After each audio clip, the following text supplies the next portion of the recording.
할렐루야. 안녕하십니까. 남전도회 연세중학교 남전도회 장항진 목사입니다. 여러분들과 함께 그 리더 양육 교육이라고 해서 남전도회 리더 양육 교육으로 8주간 우리 가족 교육 프로그램 8가지의 성경의 가장 핵심적인 주제를 가지고 8주 동안 함께 공부를 했습니다.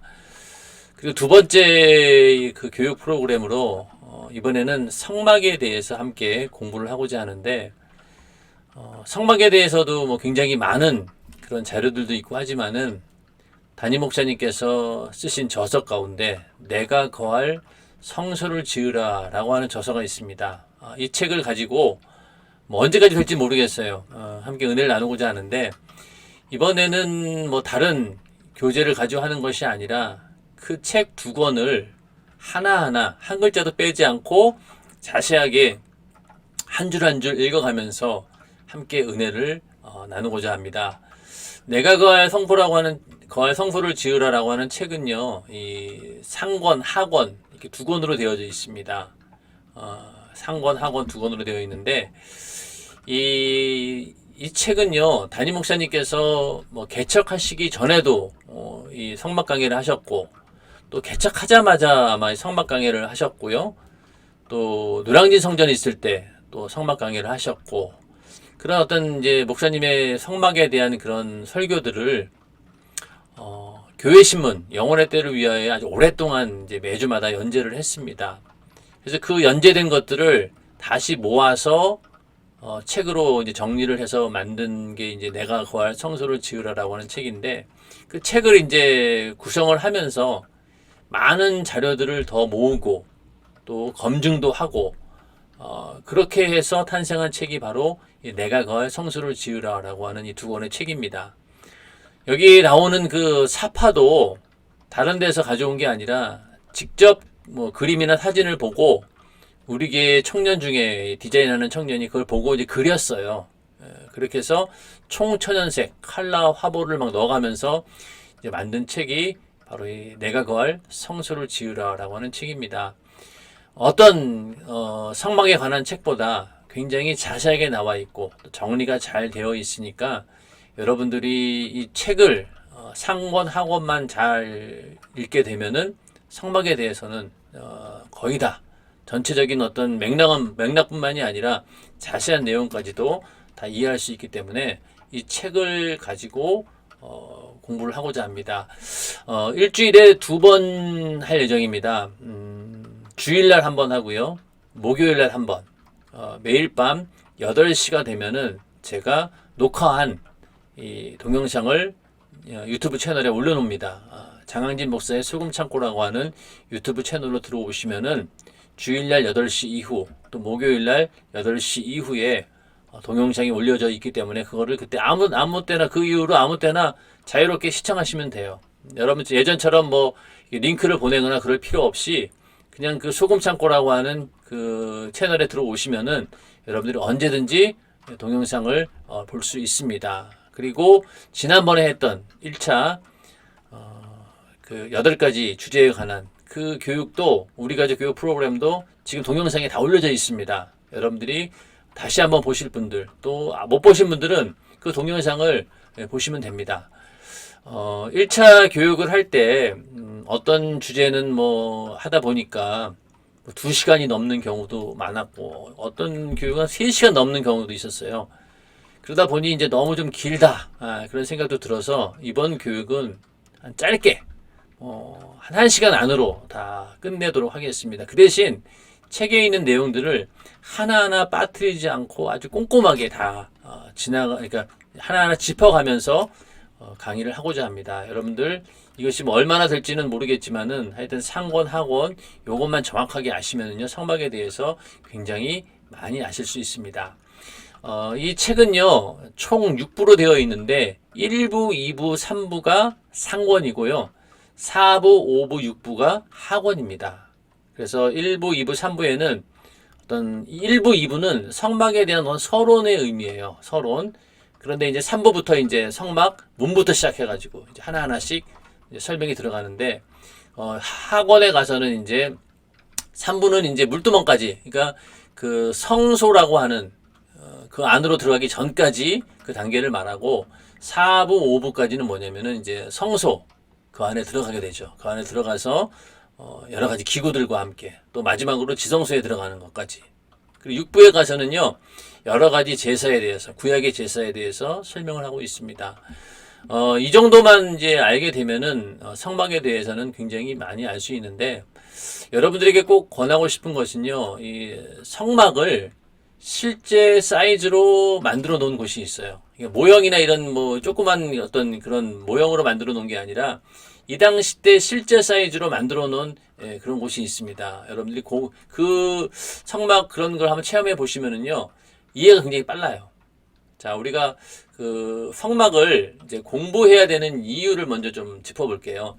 하나님을 만날 수 있는 길을 발견합니다. 뭐 너무나 당연한 얘기죠. 다른 성경도 마찬가지로 하나님을 우리가 이해하고 또 하나님의 성품을 만나고 또 하나님과의 신령한 교제를 위해서 성경을 보는 것이니까 성막도 당연한 것이고요. 또 예수 그리스도를 바로 알고 바로 믿을 수 있습니다. 성막은 곧 예수 그리스도를 상징합니다. 그렇기 때문에 성막을 잘 알게 되면은 예수에 대해서 바로 알고 또 바로 믿을 수 있는 그런 정보를 제공해 주는 것, 바로 이것이 성막이고요. 또 성경에서 50장이 성막에 관한 이야기라고 합니다. 굉장히 성막에 대해서 많은 부분이 할애되어 있는 거죠. 여러분들이 성막 공부를 하게 되면은요, 가장 좋은 점은 뭐냐면은 성경을 읽을 때 막히는 부분이 없어지는 거예요. 그러니까 막 출애굽기부터 시작해가지고 막 성막 얘기만 나오면은 성경을 읽다가도 재밌게 읽다가도 창세기, 출애굽기까지 재밌게 읽다가도 갑자기 후반부에 가가지고 이런 막 성막 얘기가 나오니까 그때부터 헷갈린 거예요. 이게 뭐 규빗이 뭔지 뭐 하여튼 또 레위기 가다 보니까 뭐 양을 잡고 뭐 소를 잡고 뭐 어떤 이런 절차들이 너무 헷갈려가지고 결국은 중간에 이제 도저히 못 읽겠다라고 성경 읽는 걸 포기하게 되는데, 성막에 대해서 공부를 잘 하게 되면은요, 그런 막히는 부분이 없어요. 레위기가 그냥 술술술 넘어갑니다. 다 이해가 돼요. 여러분들이 다른 건 몰라도 이 성경에 대해서 막힘이 없이 이해하기 위해서도 성막을 공부해야 됩니다. 그래서 성막은 50장이 성막 이야기이다. 굉장히 많은 부분에 대해서 성막으로 이야기를 하고 있다. 그래서 이 공부를 반드시 해야 됩니다. 또 성막은 죄인이 구원받는 장소이기 때문에 우리는 누구나 다 죄인이죠. 그래서 예수 그리스도의 피의 공로로 늘 은혜 받는 그런 사람들인데, 성막을 통해서 죄인이 어떻게 구원받는가, 죄가 어떻게 해결되는가, 이런 것들을 볼 수 있다는 것. 그래서 결국은 성령이 인도하시는 생활, 하나님의 그 법대로, 그 하나님이 정해주신 그 법대로 나아가는 것. 그것이 결국은 오늘날 성령께서 우리를 인도하시는 대로 순종하는 삶이거든요. 그것까지도 알 수 있고, 신앙생활 전체를 볼 수 있고, 또 우리의 어떤 신앙을 이해하기에 가장 좋은 구역의 모형입니다. 하늘의 그림자라고 할 정도로 그 성막을 잘 보게 되면은 모든 어떤 신앙생활 전반에 대해서 우리가 모형을 보고 보듯이 모형을 놓고 실상을 연결하는 그런 좋은 모형이 된다는 거죠. 그리고 하나님의 영육 간의 복을 받는 길을 정확히 알려주고, 또 영혼이 종합 진단을 받을 수 있다. 더 나아가서 하나님께서 쓰시는 일꾼이 되기 위해서는 어떻게 돼야 할 것인가, 거기에 대해서도 이 성막만 잘 공부하게 되면은 알 수 있습니다. 자, 성막의 평면도를 좀 쭉 보면은요, 요게 이제 성막의 평면도입니다. 자, 여기서 중요한 건 뭐냐면요, 이 크기가 얼마나 될까? 크기가 얼마나 될까? 가로가 25m예요. 25m. 그리고 세로는 50m입니다. 대충 그 규모가 나오죠. 크지 않아요. 25m, 50m 하면은 뭐 평수로 따지니까 한 378평 된다라고 하더라고요. 그리고 본체만 여기 안에 있는 요 성막만 보면은 요게 이제 5m, 또 5m에다가 5m, 10m. 이거 5m니까 요것만 해도 뭐 그렇게 크지 않는다는 얘기죠. 예. 그리고 요게 이제 이렇게 되어 있고, 그게 이제 크기를 여러분들이 직접 이제 가서 눈으로 보면은 저 정도 크기구나 딱이 나와요. 그게 실제 성막의 그 크기대로 만든 그런 어떤 성막 장소를 체험하는 것이 굉장히 큰 도움이 됩니다.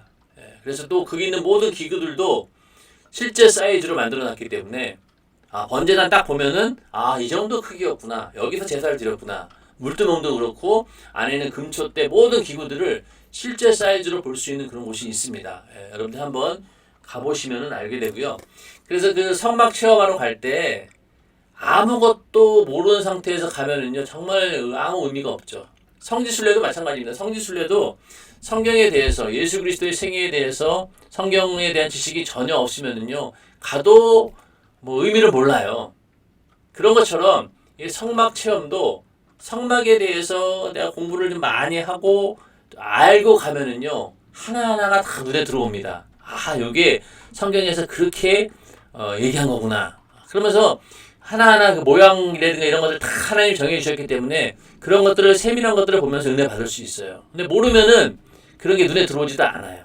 그렇기 때문에 성막을 잘 알고 공부한 다음에 성막을 체험하게 되면요 굉장히 은혜롭습니다. 네, 여러분들이 그래서 한번 꼭 가보기를 추천을 합니다. 자, 이렇게 대충 이 평년도를 쭉 보면은요 출입문이 있고요. 제일 먼저 만나는 곳이 바로 번제단. 여기 이제 성막들이 되는 거죠. 그 다음에 물두멍. 여기서 이제 손을 씻고 이제 안으로 들어가게 되는 거죠. 그러면서 이제 천막이 쳐져 있는 성소 안으로 들어갑니다. 그러면은 그 안에 떡상이 있고 금초대가 있고 금양단이 있고 여기 계속 향이 이제 피어져 있겠죠. 또 여기는 이제 휘장이 딱 쳐져 있는데 이 휘장을 젖히고 들어가면은 이 안에 언약궤가 있습니다. 그 안에 모세의 돌판이 있고 또 아론의 쌍난 지팡이가 있고 이런 어떤 하나님의 어떤 그 약속을 상징하는 그런 것들이 들어있는 여기에 지성소라고 하는 것이죠. 여기는 이제 1년에 한 번씩 대제사장만 들어갈 수 있는 그런 가장 거룩한 곳입니다. 이렇게 이제 구성이 되어 있죠. 예. 그래서 이 성막을 통해 그리고 이제 요 주변에 이제 이스라엘 그 백성들이 지파별로 이렇게 뺑 둘러서 이렇게 진을 치고 있습니다. 여기 이제 성막에 대한 간단한 평면도인데 이제 여기 있는 것들을 이제 하나하나 재료부터 시작해가지고 내용들을 짚어 나가다 보면은 나중 가면 이제 성막 전체가 쭉 이해가 됩니다. 네. 먼저 그 하나님이 함께 하시는 성막 이 부분에 대해서 한번 시작해 보도록 하겠습니다. 그래서 첫 번째 그 1장에 가서는 성막의 어떤 성막이라고 하는 것이 과연 어떤 의미를 가지고 있나 계획에 대해서 아는 것인데 첫 번째로는 하나님의 어떤 공의와 은혜가 공존하는 곳이 성막이다. 그다음 두 번째는 하나님께 가는 길을 보여준다. 세 번째는 성막은 하나님과 함께하는 비결을 보여준다. 또 성막은 하나님을 섬기는 법을 보여준다. 이렇게 네 가지로 일단은 정리를 할 수 있는데 오늘은 그 첫 번째로 공의와 은혜가 공존하는 성막 이 부분에 대해서 한번 은혜를 나누고자 합니다. 공의와 은혜가 공존하는 성막. 자, 그래서 여러분들도 똑같이 그 책을 펴시면은 제일 먼저 나오는 게 이제 공의와 은혜가 공존하는 성막이 나옵니다. 그래서 첫 번째로 은혜의 법 성막이다. 자, 성막은 하나님의 공의와 사랑이 공존하는 곳입니다. 하나님의 공의라고 하는 것은요, 하나님은 선하신 분이고 또 하나님 말씀 그대로 행하시는 분이죠. 그러니까 죄를 지면은 반드시 그 죄값을 치르지 않고는 그냥 넘어가실 수가 없는 거예요. 왜? 하나님은 공의의 하나님이시기 때문에. 그래서 죄의 삭은 사망이다라고 하는 하나님 말씀을 하나님 당신 스스로가 그 법을 어길 수가 없습니다.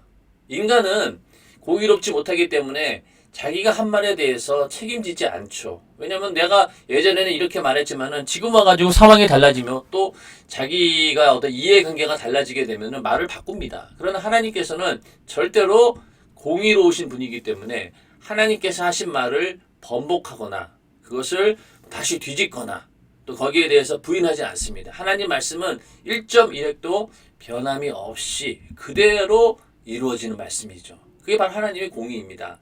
그런데 하나님의 공의와 하나님의 만약에 공의만 있으면 어떻게 되겠어요? 인간은 살아남을 길이 없어요. 왜냐하면 모두가 죄를 벗어날 수 없는 존재이기 때문에 하나님의 그 말씀 앞에는 다 죄인인 거예요. 그러면 죄의 삭은 사망이니까 다 죽어야 되는 거죠. 하나님의 공의의 눈앞에는 어떤 인간도 살아남을 길이 없어요. 그래서 인간이 구원받기 위해서는 뭐가 필요하느냐? 바로 하나님의 사랑이 필요하다. 그래서 성막이라고 하는 것은 하나님의 공의와 사랑이 동시에 공존하는 곳이다. 이렇게 1대1 이해하시면 이게 굉장히 중요한 의미입니다. 왜냐하면 예수 그리스도의 십자가의 사건이 바로 하나님의 공의와 사랑이 공존하는 곳이기 때문에. 그렇죠? 십자가에 왜 달려 죽으셨어요? 인간이 죄를 해결할 수 없으니까 대신 인간의 죄를 지고 십자가에 달려 고난당하시고 죽으신 거죠. 결국 그건 뭐냐? 하나님의 공의를 이루신 거예요. 죄의 싹은 사망이다. 죄값은 사망이다라고 하는 그 하나님의 공의를 하나님의 아들 예수 그리스도께서 대신 담당하시고 십자가를 지고 죽으신 거예요. 하나님의 공의도 이루고 동시에 인간을 영원한 지옥에 갈 수밖에 없는 그런 인간을 살리는 그 사랑을 십자가를 통해서 이루신 것입니다. 그 예수에 대한 모형이 바로 뭐냐? 성막인 거죠. 그러니까 성막은 바로 하나님의 공의와 사랑이 공존하는 곳이다. 이렇게 먼저 얘기를 하면서, 자, 하나님께서 이스라엘에게 성막을 주신 목적은 하나님을 만나기 위한 제사, 즉 인간이 하나님께 예배하는 방법을 가르쳐주기 위해서입니다. 이 당시 때는 뭐 제사라고 하지만 오늘날 우리로 치면은 예배죠. 물론 제사는 그 대상이 누구입니까? 바로 하나님이시잖아요. 그러니까 하나님이시기 때문에 이 제사가 바로 예배입니다. 예배하는 방법에 대해서 가르쳐주고 있다. 그러니까 구약의 성막을 잘 공부하면은 오늘날 우리가 어떤 자세로 하나님께 예배해야 될지 거기에 대해서 분명한 답이 나옵니다. 예. 다시 말해서 성막은 하나님과 인간 사이가 죄로 인해 영원히 만날 수 없는 조건 속에서 오직 피 흘리는 제사를 통해 하나님을 만나고 그 만남을 통해 복을 받는 법을 가르쳐 주신 것입니다. 자, 그러니까 이 예배의 목적은 뭡니까? 바로 그 하나님과의 만남인데 그 만남이 죄로 인해서 이게 만날 수 없는 그런 상황이 돼버린 거예요. 인간이 아담과 하와가 선악과를 먹음으로 인해서 그때부터 이 하나님을 만날 수 있는 길이 막혀버린 거죠. 만날 수 없는 조건이 돼버린 거예요. 그 가운데서 피 흘리는 제사를 통해서 피를 흘려서 그 제사를 통해서 하나님을 만나고 그 만남을 통해서 복을 받는 법을 가르쳐 주기 위해서 하나님께서는 우리에게 성막을 주신 것입니다. 자, 보면 이제 그 다음에요. 하나님께서는 430년간 계속된 애굽의 포로 생활에서 이스라엘 백성들을 자유하게 하시고 이들을 이끌고 홍해를 건너 시내 광야에 이르렀을 때 모세를 통해 이스라엘에게 이렇게 말씀하셨습니다. 자, 이스라엘 백성들이 430년간 애굽의 포로 생활, 노예 생활을 하고 있었습니다. 그때 하나님께서는 이스라엘을 구원하기로 이미 오래전에 아브라함과 약속하셨기 때문에 그 이제 애굽에서 이제 이끌어내서 하나님께서 약속하신 가나안 땅으로 인도하시겠다라고 하는 그 약속대로 430년이 지나서 애굽에서 포로 생활하는 이스라엘 백성들을 모세를 앞세워서 이제 그들을 구출하게 됩니다. 자유하게 합니다. 그래서 노예 생활에서 나오게 되는데 이들을 이제 이끌고 가나안까지 가는 동안에 거의 40년간을 광야를 지나게 합니다. 원래는 그 가나안 땅으로 가는 길이 그렇게 오래 걸리지 않아요. 그렇게 오래 걸리지 않는데 하나님께서 일부러 40년 동안 광야를 지나게 하시면서 뭘 하느냐? 하나님의 백성으로서 만들어가는 그런 기간을 갖게 됩니다. 그때 이제 홍해를 먼저 건너죠. 그들이 처음에 이제 애굽으로부터 나오긴 나왔는데 바로 왕이 금방 또 마음이 변한 거예요. 예, 그래서 그 마지막 재앙이 무엇이었습니까? 장자가 애굽에 있는 모든 장자들이 싹 다 죽는 정말로 이게 대단한 재앙 아니겠습니까? 모든 집안마다 장자들이 이스라엘 백성들 빼놓고는 다 죽어버린 거예요. 그러니 이게 얼마나 큰 환란이겠습니까? 그런 가운데서 이스라엘 백성들이 탈출을 했어요. 나왔어요. 그때까지만 해도 바로가 너무나 두려운 나머지 그들을 보냈지만은 금방 또 마음이 완악해지고 변해서 안 되겠다. 이스라엘 백성들을 다시 잡아야 되겠다라고 이제 다시 군사를 보내서 이스라엘을 쫓아오게 됩니다. 왜냐면은요, 이 당시 때 그 노예라고 하는 것은요, 오늘날로 치면은 아주 성능이 좋은 기계를 생각하시면 돼요. 그러니까 오늘날은 사람이 하는 일들을 기계가 많이 하잖아요. 근데 이 당시 때는 노예가 곧 그런 역할을 합니다. 자, 여러분들 생각해 보세요. 내 마음대로 부릴 수 있는 그런 노예가 있다라고 하면은요, 어떻게 보면은요, 기계보다도 훨씬 더 일을 잘 처리할 수 있습니다. 그렇죠. 그러니까 그런 노예가 있다라고 하는 것은요, 어마어마한 자산이에요. 오늘날 엄청난 전자동 설비를 갖추고 있는 거 똑같습니다. 그런데 그러니까 그런 수많은 노예들을 거의 뭐 남녀 합치면은 200만 명이 되니까 그런 이스라엘 백성들을 놓아준다라고 하는 것은요, 엄청난 유익을 포기한다는 겁니다. 하여튼 그렇게 해서 바로 왕은 무조건 하나님 앞에 항복하고 일단 그들을 다 해방시켜 줍니다. 그런데 금방 마음이 변해서 쫓아오고 그 이스라엘 백성들이 나오자마자 제일 먼저 만난 곳이 바로 홍해 바다입니다. 이 홍해라고 하는 것이 거기에 딱 앞에 막혀버린 거예요. 이걸 건너야 되는데 어떻게 건너겠어요?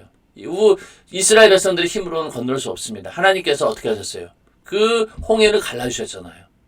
그러고 나서 정말 하나님의 어떤 이적을 보면서 이스라엘 백성들은 그 홍해를 건너갔지만은 뒤쫓아오던 애굽 백성들은 애굽 군대는 어떻게 되었어요? 홍해 바다에 잠겨버렸어요.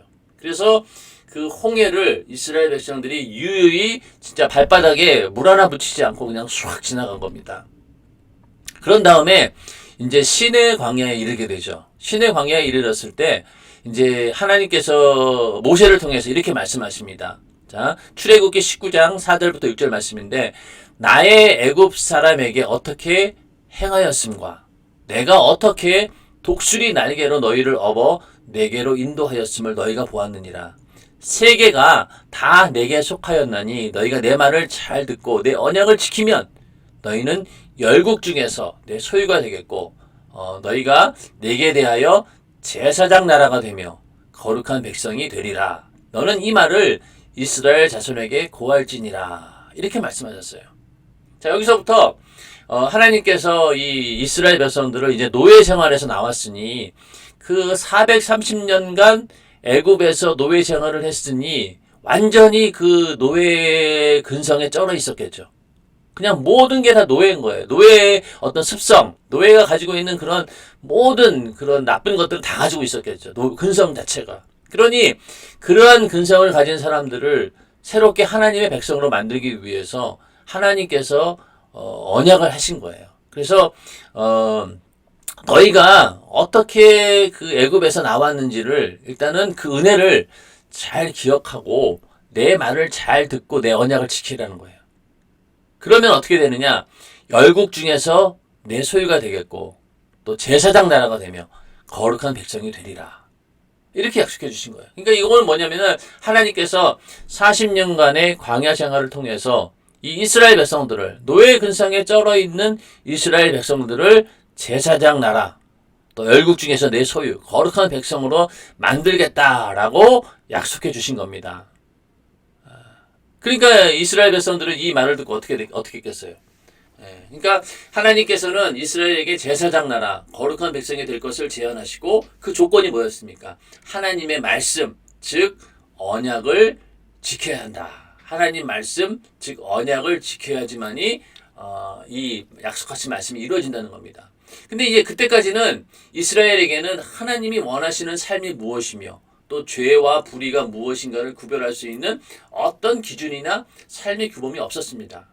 그러니까 이 사람들은 그냥 아무런 어떤 그런 규범이 없는 거예요. 그러다 보니 하나님의 백성으로서 어떻게 살아야 되는지 또 원하시는 삶이 뭔지를 몰랐다는 거예요. 그런 상태에서 이스라엘 백성은 이런 하나님의 제안에 대해 여호와의 명하신 대로 우리가 다 행하리이다 이러면서 순종하겠다고 약속을 합니다.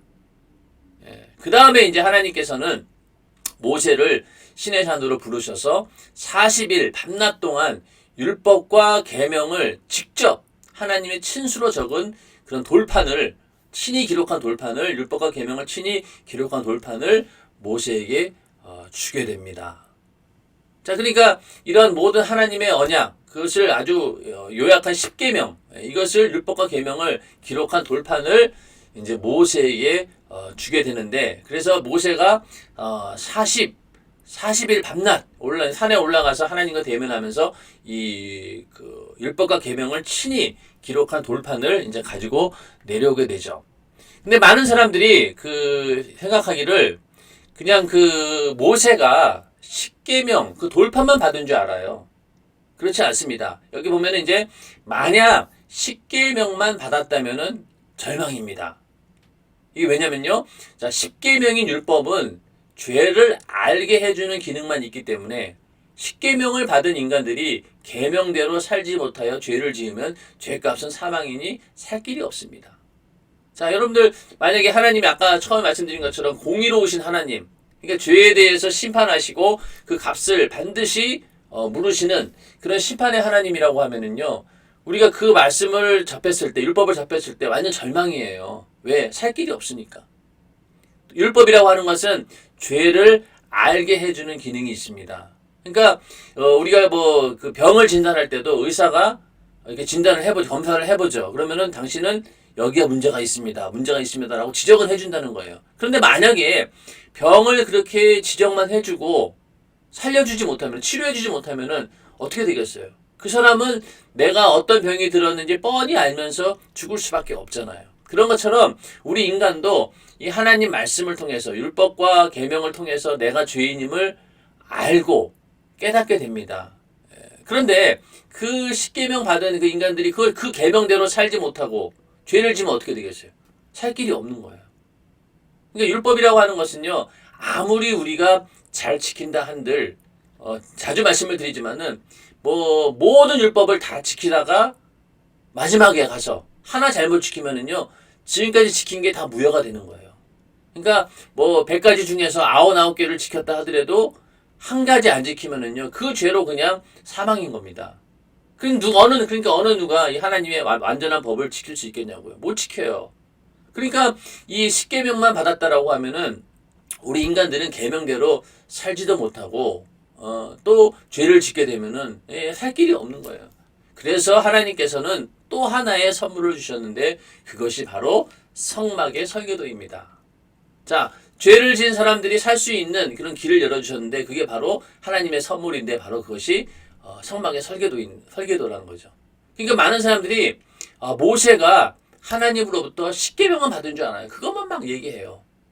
그렇죠? 그런데 그게 아니에요. 십계명과 함께 뭘 줬느냐? 바로 성막의 설계도를 주셨다라고 하는 것이 굉장히 중요한 일입니다.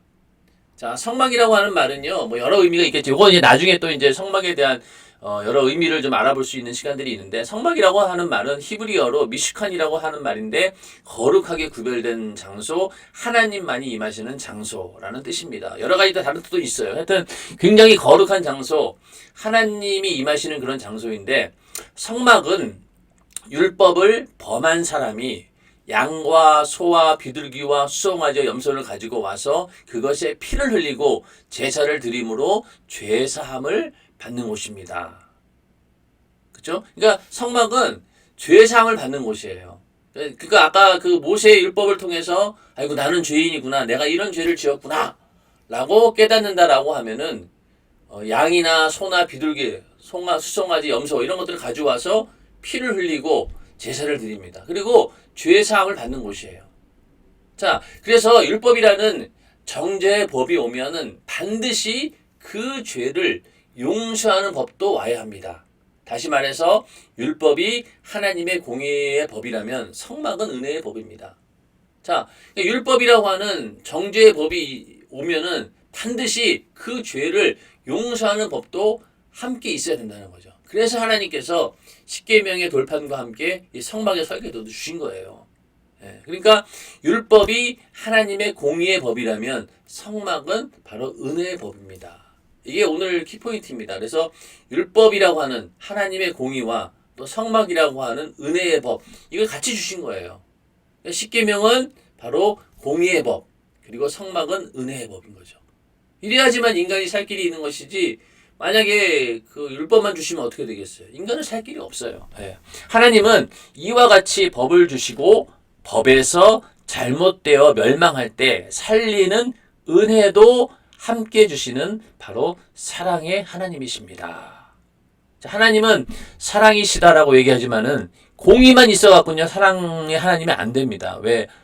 공의만 있으면은 다 인간은 누구나 다 심판받아서 죽어야 돼요. 그 법 앞에서. 그런데 그들을 살릴 수 있는 것이 무엇이냐? 공의도 그대로 인정이 되고, 그리고 또 인간을 사랑할 수 있는 그 방법이 바로 뭐냐? 바로 예수 그리스도예요. 그 예수 그리스도를 예표하는 것이 바로 이 성막입니다. 그러니까 성막은 바로 이 율법으로 정죄함 받은 자를 구원하는 예수 그리스도를 예표하고 있는 것이죠.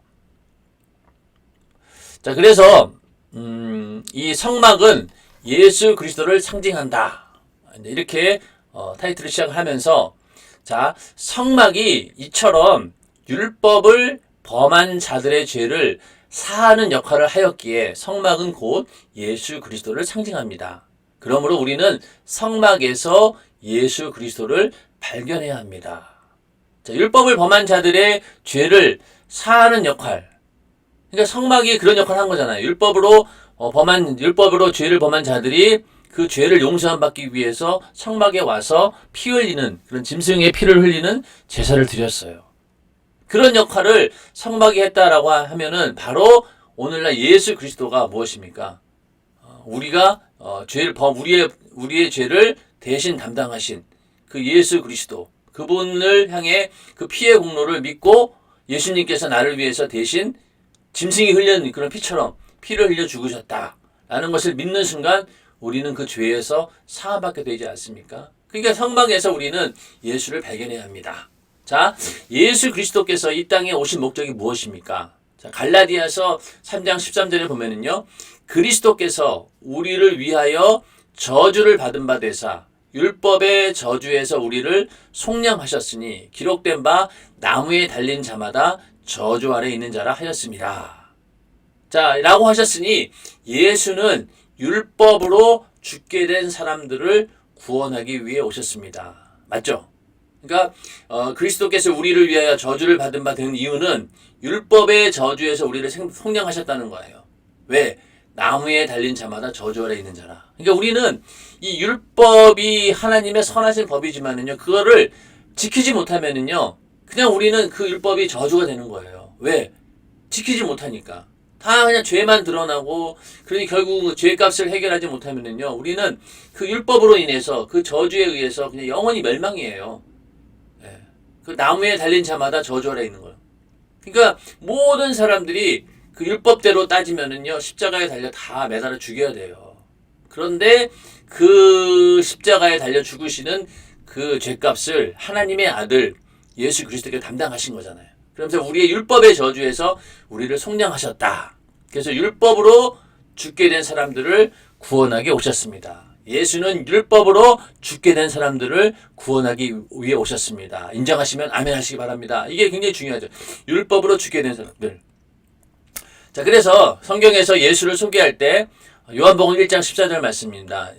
말씀이 육신이 되어 우리 가운데 거하심에 우리가 그 영광을 보니 아버지의 독생자의 영광이요 은혜와 진리가 충만하더라 라고 이렇게 말씀하고 있습니다. 여기서 은혜와 진리라는 단어를 여러분들 유의해서 보셔야 돼요. 은혜와 진리. 자, 여기서 진리는 영원히 변치 않는 공이라면, 진리가 영원히 변치 않는 공이라면, 자, 하나님의 공의는 변함이 없어야 되죠. 그래야 공의로운 겁니다. 그렇죠? 그러니까 여기서 진리는 영원히 변치 않는 공의를 말하는 것이고요. 은혜는 이 진리를 범할 때 용서받는 속죄의 은총을 말합니다. 그러니까 예수를 소개할 때 그분에게는 은혜와 진리가 충만하다. 이 말은 결국 뭐냐면요, 공의와 사랑, 그걸 다 가지고 계시다는 거죠. 예수 안에 하나님의 어떤 공의와 그리고 은혜, 사랑도 갖고 계시다. 그래서 마치 율법이 공의라면은 성막이 은혜인 것처럼 말입니다. 이해가 되시죠? 그러니까 성막을 예수를 상징한다라고 하는 그 말 속에는 바로 율법의 공의와 은혜가 공존하는 그분이 바로 누구시냐? 바로 예수 그리스도이십니다. 그러니까 은혜와 진리가 충만하더라는 거예요. 그러니까 예수를 소개할 때 그분이 말씀이 육신이 되어 우리 가운데 거하시며 우리가 그 영광을 보니 그분을 보니까 뭐냐? 아버지의 독생자의 영광이요. 은혜와 진리가 충만하더라. 그 은혜와 진리가 충만. 이거 잘 우리가 되새겨야 된다. 은혜, 이것은 바로 사랑, 우리를 구원하시는 그 사랑을 말하는 것이고, 우리를 속죄해 주시고 우리의 죄를 사해 주시는 속죄의 은총을 말하는 것이고, 이 진리는 뭐예요? 그 죄를 발견하게 하는, 하나님 말씀을 통해서 죄를 발견하게 하는 하나님의 그 공의, 그걸 말하는 거죠. 그건 진리입니다. 그 공의를 우리가 통해서 죄를 발견하고 그 죄를 가지고 우리의 죄를 속죄해 주시는 예수에게 나아간다는 얘기죠. 그래서 은혜와 진리가 충만하신 분이 바로 예수이시다. 그 얘기는 결국 뭐냐? 아까 처음에 성막은 뭡니까? 공의와 하나님의 공의와 은혜가 공존하는 곳이다라고 했잖아요. 그러니까 예수도 바로 은혜와 진리가 충만하신 분이다. 같은 얘기입니다. 이해가 되시죠? 예.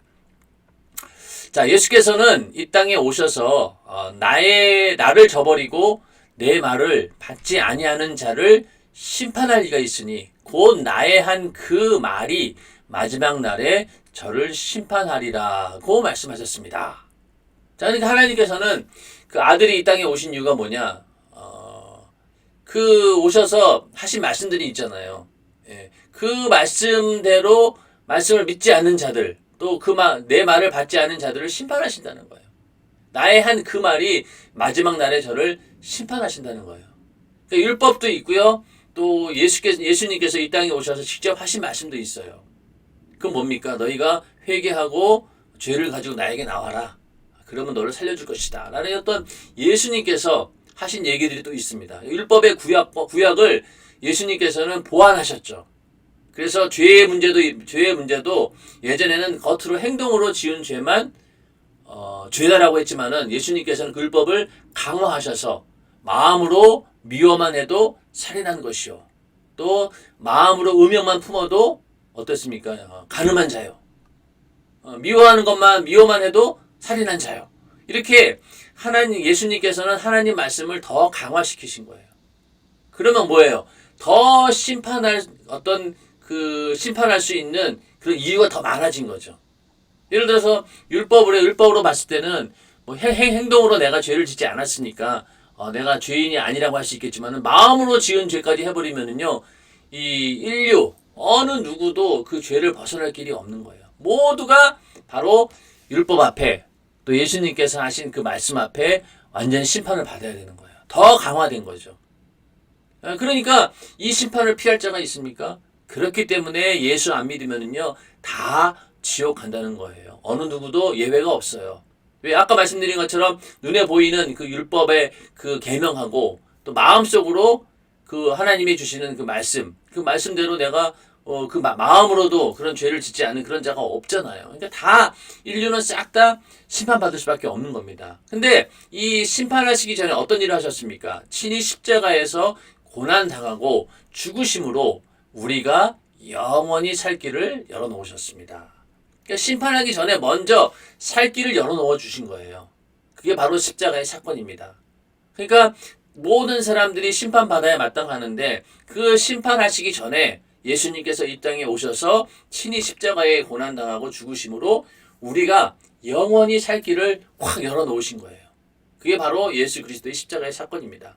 그 은혜로 말미암아 예수께서 피 흘려 죽으시고 속죄해 주셨음을 믿고 회개하는 자는 영원히 살 것이요. 왜? 이 믿는다는 게 뭐예요? 내 죄를 예수님께서 대신 담당하시고 피 흘려 죄값을 지불해 주셨다. 나는 그 은혜를 믿는 거예요.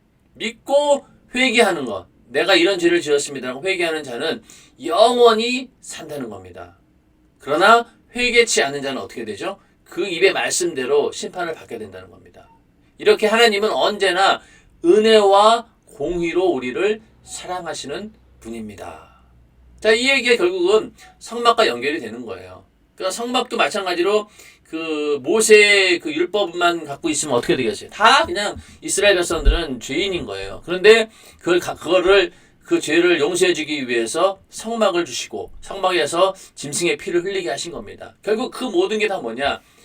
십자가에서 죽으시는 그 예수 그리스도를 상징한다. 그래서 성막은 곧 예수를 상징한다. 바로 십자가의 어떤 사건을 그대로 보여주고 있다는 것입니다. 그래서 언제나 은혜와 공의로 우리를 사랑하시는 분이다 라고 하는 사실을 우리가 잘 이해를 해야 됩니다. 자, 그래서 이 성막이라고 하는 것은요, 어떤 하나님과의 만남이거든요. 하나님과의 만남.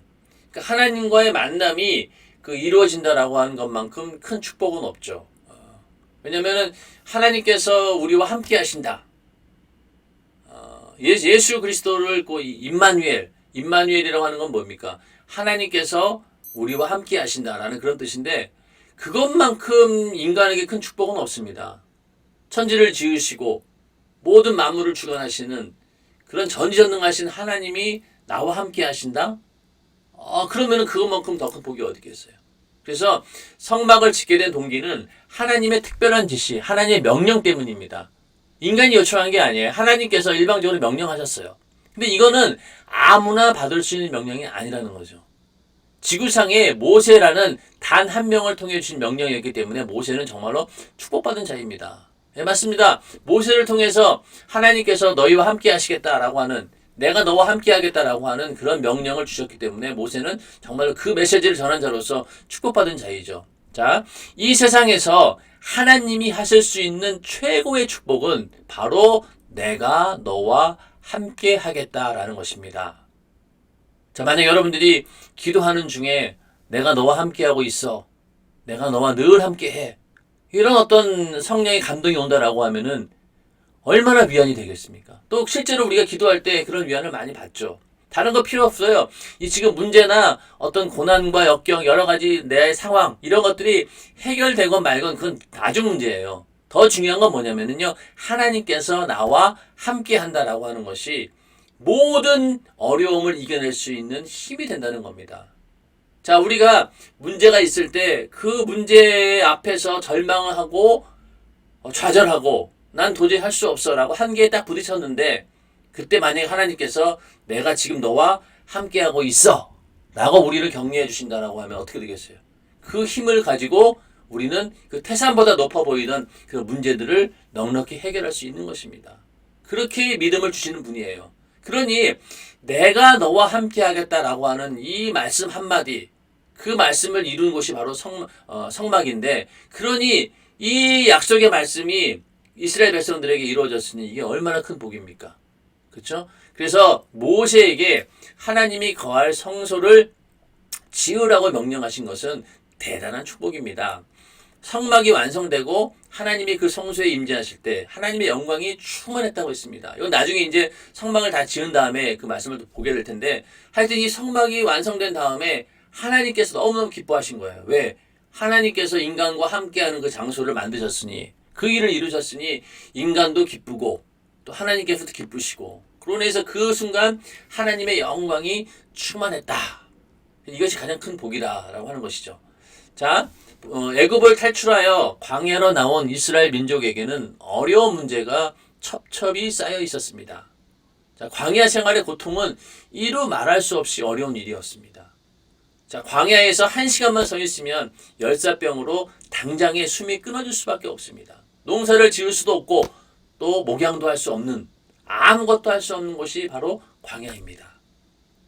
그러니까 광야는요, 아무것도 없어요. 정말로 먹을 것도 없고 또 거기는 그냥 허벌판이잖아요. 그러니까 그 광야의 고통이라고 하는 것은 이루 말할 수 없습니다. 모든 위험이 도사리고 있는 것이 바로 그 광야라고 하는 것이죠. 그러니까 이 광야에서는요, 하나밖에 없어요. 하나님을 바라보고 하나님을 의지하고 가는 방법 외에는 없다는 겁니다.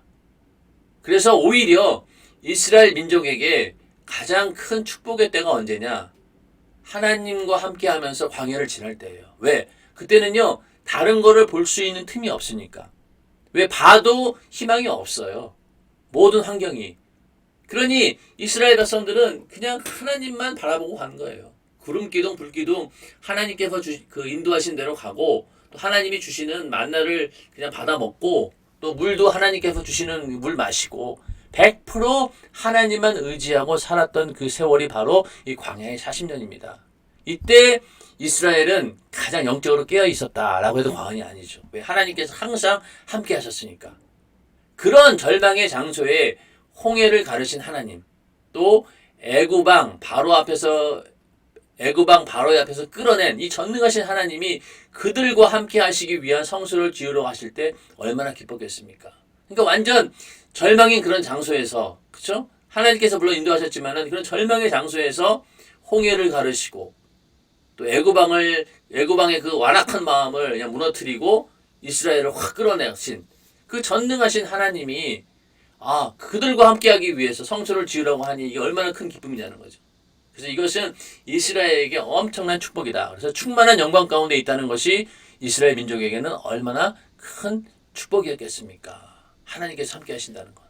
그래서 오늘날도 마찬가지입니다. 우리가 이때는 이스라엘 백성들이 성막이라고 하는 것을 가지고 하나님이 함께 하셨지만 이제는 내 안에 예수의 피의 공로로 우리가 죄사함 받고 성령이 우리 안에 전을 이루신 거잖아요. 그 복이 또 우리 안에 있는 거죠. 자, 칠흑 같은 어둠 속에서 한 발짝도 나아갈 수 없을 만큼 희망이 없는 그 상황에서 모세야 내가 거할 성소를 지어라 라고 하신 말씀은 한 줄기 빛과 같은 말씀이었습니다. 굉장한 축제가 벌어졌을 것입니다. 자, 하나님이 우리와 함께 하신다. 하나님이 우리와 함께 계신다 하면서 그 기쁨은 절정을 이루었을 것입니다. 그러니까 이스라엘 백성들이 생각해 보세요. 이 광야에서 아무것도 할 수 없는, 물론 뭐 불평도 하고 원망도 했어요. 그러나 궁극적으로 하나님이 아니면은 이 절망 가운데서 우리를 이끌어갈 분은 없다라고 알고 있는 상황이었는데 그런 가운데 내가 너와 함께 하기 위해서 내가 거할 성소를 지으라 라고 했을 때 이스라엘 백성들은 완전 축제 분위기인 거예요. 와, 대단한 거죠. 이게 이 기쁨의 절정을 이루었습니다. 그래서 이스라엘 백성이 성소를 짓기 위해 그들이 전 재산을 털어서 모세 앞에 내놓은 것은 어쩌면 당연한 일입니다. 당연한 것입니다. 자, 오늘날 많은 사람들이 뭐 교회 성전 건축을 하는데 전 재산을 내가 다 하나님께 바쳤습니다. 이런 얘기하면은요 굉장히 이상한 사람으로 취급을 하고요. 또 오늘날 시대에는 전혀 맞지 않는 뭐 광신자 아니야? 좀 미친 거 아니야? 이런 사람 취급을 받습니다. 예전에는 그렇지 않았는데 점점 갈수록 교회에다가 내 전 재산을 바쳤다라고 하면은 이상한 사람 취급을 받게 되는 그런 시대가 왔어요. 그런데 생각해 보세요. 하나님께서 나와 함께 하신다라고 하는 그 말씀이 이루어지는 그런 상황에서 이스라엘 백성들은요 눈에 보이는 그 성막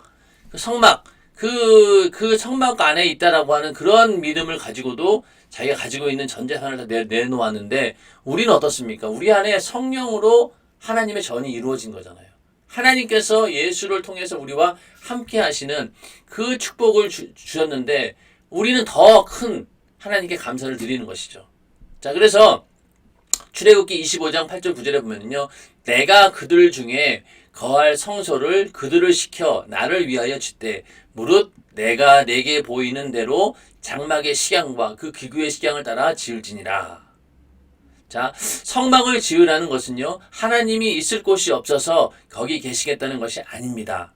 성막을 짓는다는 것은 하나님께서 이스라엘 백성을 다스리러 오시겠다는 것입니다. 하나님께서 이스라엘 백성을 친히 다스리는 왕이 되어 주시겠다는 것입니다. 물론 이때는 아직까지 그 왕 제도에 대해서는 없었지만 그러나 궁극적으로 이스라엘을 친히 다스리는 그런 존재로서 하나님께서 너희와 함께하기 위해서 성막을 지으라는 거예요. 성막을 지으라는 겁니다. 그 이후로 이스라엘 백성이 광야길을 이동할 때 성소 안에 있던 법궤가 언제나 이스라엘 백성이 맨 앞에 자리했습니다. 법궤는 하나님의 임재를 상징합니다. 그들이 하나님이 임재하신 성막의 법궤를 들고 요단강을 밟을 때 요단강이 갈라지고 또 여리고성을 돌 때 여리고성이 무너졌습니다. 그들이 법궤를 들고 가는 곳마다 전쟁에서 승리했던 것은 하나님께서 함께 하셨기 때문입니다. 이게 확실한 증거죠. 그래서 그들은 이 법궤를 가지고 앞장서면은요 전쟁에서 다 이겼어요. 하나님께서 명령하시면은. 그러니까 그런데 또 성경에 보면은 이 법궤를 가지고 나가도 전쟁에서 패하는 그런 경우도 있습니다. 그런 경우는 하나님의 말씀을 불순종하지 않고 하나님의 이 전쟁에서 내가 너 싸워줄 것이다. 그러니 나가라 라고 하는 그런 하나님의 음성을 듣지 않고 자기들 임의대로 나갔을 때는요 아무리 법궤를 들고 나가도 이게 그 전쟁에서 패하는 그런 경우도 있습니다. 그러나 하나님께서 가라고 할 때는요 언제든지 이 법궤를 들고 나가면은요 무조건 역사하셨습니다. 그래서 요단강이 갈라지고 또 여리고 성이 무너지는 역사, 또 전쟁에서 이 법궤를 가지고 나가면 이기는 것, 이 모든 것들이 하나님께서 함께 하시기 때문에 가능한 일이다. 하나님께서 함께 하시기 때문에. 그래서 내가 그들 중에 거할 성소를 그들을 시켜 나를 위하여 짓되 내가 거할 성소. 그렇죠? 우리 이 책의 제목이 뭡니까? 내가 거할 성소를 지으라잖아요. 하나님께서 거할 성소를 짓는다라고 하는 것은 결국 뭡니까? 하나님께서 함께 하신다라고 하는 것 이해가 되시죠? 자, 그 다음에 그렇다면 오늘날 우리는 어떻습니까? 아까 제가 좀 말씀을 드렸던 부분인데요. 예수께서 날 위해 죽으시고 피로 값주고 사서 나를 하나님의 자녀 삼으셨습니다. 내 죄를 위해서 대신 죽으시고 그 피로 값을 주고 예수 그리스도의 죽음의 값을 주고 나를 하나님의 자녀 삼으셨어요. 이때부터 우리는 하나님을 아버지라고 부릅니다. 또 그것뿐이 아니죠. 이 예수를 믿는 순간부터 죄와 저주에서 또 죄와 저주를 가져오는 사단 마귀 귀신의 권세에서 승리할 수 있는 그 자유와 권세를 주셨습니다. 자, 우리가 죄의 문제가 해결 안 될 때는요, 이 죄의 사망의 권세를 가진 자가 항상 그걸 빌미로 우리를 괴롭힐 수 있어요. 우리를 죽일 수도 있고, 또 저주 아래 끌어갈 수도 있고. 그런데 예수를 믿고 나서 죄의 문제가 예수의 피공로로 해결되는 순간부터 이제 사단 마귀 귀신, 이 악한 영들의 권세가 나를 주장할 수 없어요. 왜? 우리는 사망에서 자유함을 얻었기 때문에. 그래서 우리가 예수의 이름으로 이 사단 마귀 귀신의 권세를 몰아내는 것도 왜 그렇습니까? 그런 자유와 권세를 우리에게 주셨으니까. 그 엄청난 약한 영들을 이길 수 있는 죄와 질병과 저주와 모든 이 약한 영의 권세로부터 벗어날 수 있는 그런 자유를 주셨다는 겁니다. 그게 바로 예수 믿는 자의 권세인 것이죠. 그래서 내 이름으로 무엇이든 구하라. 또 그 예수의 이름으로 귀신을 쫓아내고 또 질병을 몰아내고 이런 일들을 우리에게 다 주신 겁니다. 또 그것도 부족해서 나를 영원히 보존하시기 위해서 하나님의 자녀로 영원히 믿음이 변치 않고 그 은혜에 살 수 있도록 우리를 보존하기 위해 성령을 내 안에 보내주셨습니다. 자, 그러면서 고린도서 3장 16절 16절 뭐라고 말씀하고 있습니다. 이거 우리 잘 아시는 말씀이죠. 너희가 하나님의 성전인 것과 하나님의 성령이 너희 안에 거하시는 것을 알지 못하느냐. 누구든지 하나님의 성전을 더럽히면 하나님이 그 사람을 멸하시리라. 하나님의 성전은 거룩하니 너희도 그러하니라. 우리가 하나님의 성전이 되었다는 거예요. 왜? 성령이 우리 안에 임하심으로. 성령은 하나님이시죠. 거룩한 하나님이 거하신 겁니다. 그러면서 내가 하나님의 성전이 된 거예요. 자, 이스라엘 백성들이 하나님이 임하신다라고 하는 그 성소, 이동식 성전이겠죠. 그것이 자기들 지난해 그들과 함께 한다는 것 자체가 엄청난 축복이었다라고 하면은 그 하나님과 함께 하신다는 것이 내 안에 성령으로 이루어진다라고 했을 때 이것은 이스라엘 백성이 받은 축복에 비해 우리는 얼마나 큰 축복을 받았습니까? 비교가 안 된다는 거예요. 그렇죠? 비교가 안 되잖아요. 그들은 이스라엘 전체가 공유할 수 있는 그런 하나님의 어떤 성막이었다라고 하면은 우리는 개개인이 내가 믿음대로 언제든지 만날 수 있는, 가질 수 있는, 소유할 수 있는 그러한 하나님의 임재하심이 우리 안에 있다는 거예요. 각각에게. 그게 이게 얼마나 큰 복입니까? 그렇죠? 그래서 과거 이스라엘 민족 공동체 안에 계시던 하나님께서 지금 내 심령 안에 성령으로 와 계신다는 것이 얼마나 든든한 일입니까? 그렇다면 내가 거할 성소를 지으라라는 하나님 말씀 앞에 이스라엘 백성이 감사드린 것보다 더 큰 감사가 우리 안에 있어야 할 것입니다. 인정하시면 아멘 하시기 바랍니다. 그러니까 그 이스라엘 백성들이 이 성막을 짓는 일로 인해서 자기들이 가지고 있는 모든 전 재산을 다 드렸어요. 나중에는 아주 그만 가져와라 할 때까지 넘치도록 하나님께 성막을 지을 수 있도록 예물을 드렸습니다. 그러면은 그런 상황에서도 그런데 우리는 그거보다 더 큰 축복을 받았다는 거죠. 이들은 430년간의 애굽이라고 하는 노예 생활에서 해방되었지만은 우리는 지옥이라고 하는 영원히 나올 수 없는 그 지옥의 형벌에서 나오게 해주셨잖아요. 그러니까 430년간의 노예 생활하고는 비교가 안 되는 그런 상황에서 우리는 구원을 받은 자들입니다. 그래서 하나님의 자녀가 되었고 그 일을 이루기 위해서 하나님께서는 자기 아들을 대신 죽이셨어요. 그런 큰 은혜를 받은 자들. 그래서 하나님의 아버지라 부르고 또 그로 인해서 악한 사단 마귀 귀신의 권세에서 죄와 저주에서 해방되었다라고 할 때 이런 엄청난 은혜를 주신 것이 과연 이스라엘 백성들에게 주신 이 성막과 비교가 되겠느냐 이거죠.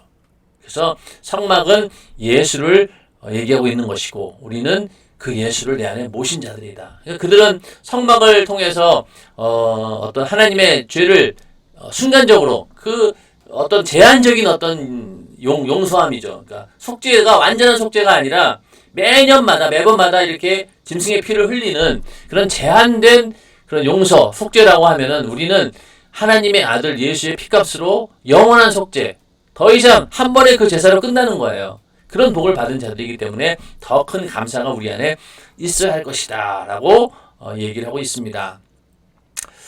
여기서 이제 우리가 좀 한 가지 하나님의 공의에 대해서 좀 생각해 볼 필요가 있어요. 이건 이제 하나님의 성품 가운데 아주 중요한 성품인데요. 그 공의라고 하는 거 아까 말씀드렸죠. 여기서 보면 이제 창세기 18장 25절에 주께서 이같이 하사 의인을 악인과 함께 죽이심은 불가하오며 의인과 악인을 균등히 하심도 불가하니이다. 세상을 심판하신 이가 공의를 행하실 것이 아니니까. 자, 의인을 악인과 함께 죽이는 것도 안 되는 일이고요. 또 의인이나 악인이나 차별 없이 그냥 균등하게 공평하게 대하는 것도 안 된다는 거예요. 그게 바로 하나님의 공의입니다. 그러니까 분명히 의인은 의인이고 악인은 악인이다라고 의인에 대한 심판, 악인에 대한 심판이 균등히 있어야 된다는 거죠. 세상을 심판하시는 이가 공의를 행하실 것이 아니니까. 하나님은 공의가 있기 때문에 심판도 가능한 거예요. 공의가 없다라고 하면은요, 심판도 불가능해요. 그렇죠? 그러니까 오늘날 인간 세상 가운데서 그러니까 이런 심판을 하는 사람들이 있잖아요. 재판을 하는 사람들이 그들 스스로가 불의를 행할 때 사람들은 그 심판에 대해서 오히려 이의를 제기합니다. 당신은 왜 당신을 자기 자신을 그 법으로 심판하지 않습니까? 라면서 오히려 공의에 대해서 의문을 던지는 거죠. 근데 하나님은 그러실 수가 없다는 거예요. 그렇기 때문에 심판하시는 권세도 갖게 되는 겁니다. 공의가 있기 때문에 심판도 가능하다는 거예요. 아무나 심판의 권세가 있는 게 아니라는 얘기죠. 죄가 없으신 분, 또 인간에게 한 번도 그 공의가 흔들림이 없이 공의대로 사신 분이기 때문에 예수 그리스도께서 우리의 심판주가 되시는 겁니다. 다시 오시는 그때는 이제 우리를 구원하시는 구원주가 아닌 이 세상을 심판하시는 심판주로 오신다는 것. 그래서 그걸 명심해야 돼요. 이게 바로 하나님의 공의입니다. 또 신명기 32장 4절에 그는 반석이시니 그 공덕이 완전하고 그 모든 길이 공평하며 진실무망하신 하나님이시니 공의로우시고 정직하시도다. 욥기서 8장 3절에도 하나님이 어찌 심판을 굳게 하시겠으며 전능하신 이가 어찌 공의를 굳게 하시겠는가. 그러니까 공의가 굳지 않았기 때문에 심판도 정확한 겁니다. 그러니까 나중에 천국과 지옥에서 갈라지면서 지옥에 있는 사람들이 어느 누구도 내가 받는 심판에 대해서 이의를 제기할 수가 없어요. 왜? 너무나 공의롭기 때문에, 너무나 정직하기 때문에 어느 누구도 이의를 제기할 수 없는 겁니다. 그게 바로 하나님의 공의죠. 그래서 우리의 믿음이 되고 그 공의가 흔들림이 없기 때문에 우리는 죄에서 자유함 받는 것도 심판을 벗어나는 것도 하나님의 법대로 일을 이루셨기 때문에 그 하나님의 공의와 또 그런 심판을 담당하신 분이 누구십니까? 바로 예수 그리스도입니다. 예수님께서는 그 죄의 삭슨 사망이라고 하는 인류의 모든 죽음을 대신 짊어지고 심판을 당하신 거예요. 십자가에서 하나님의 진노와 하나님께서 인간들에게 주어야 할 모든 저주를 십자가에다가 다 퍼부으시고 그대로 죽으신 거예요. 그러니까 하나님께서도 예수님께서 겟세마네 동산에서 기도할 때 피할 수 있으면 이 잔을 피하길 원합니다라고 간절히 기도했지만은 그 기도를 하나님께 듣지 않으셨습니다.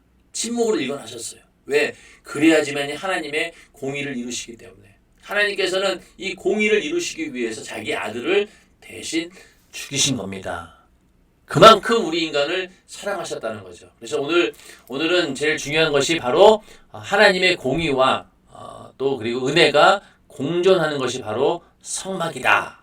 이것이 오늘 가장 중요한 내용입니다. 우리가 살면서 이 십자가의 사건이라고 하는 것은요, 항상 우리의 심령 가운데 이게 정말로 피할 수 없는 사건이고 영원히 그것만이 우리 안에 이루어진 최고의 사건이 되어야 됩니다.